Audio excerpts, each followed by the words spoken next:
جشن نوروز باستان از دیرباز در زندگی و آیین ما ایرانیان رنگ و بوی خاصی داشته.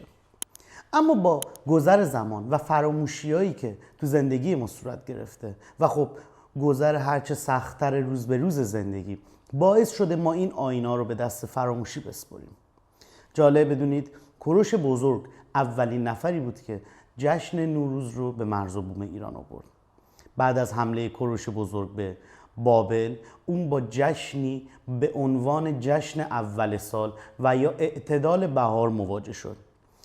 دور از تعریف نیست که ما در آیین میترائیسم خودمون همچنان جشن بهارگان و مهرگان رو داشتیم.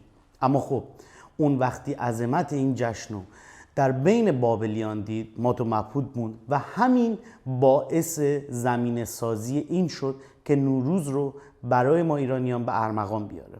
خب این قسمت حقیقیش بود و به راحتی میشه تاریخ خون. در قسمت اسطوره یا در کتاب‌هایی مثل اوستا باید به کیومرث اشاره کنم. کیومرث کی بود؟ کیومرث رو همینقدر سربسته بهت بگم برابری میکنه با آدم، حضرت آدم در یهودیت و ادیان ابراهیمی. دقیقا همینه.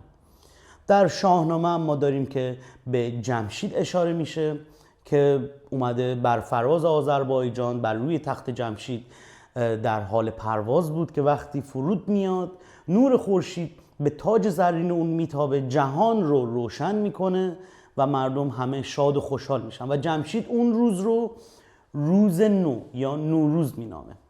این گونه بود که نوروز شکل و شمایل امروزی برای ما پیدا کرد.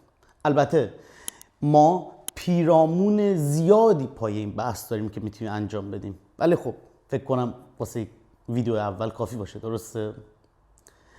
هر روزتان نوروز، نوروزتان بیروز. بدرود.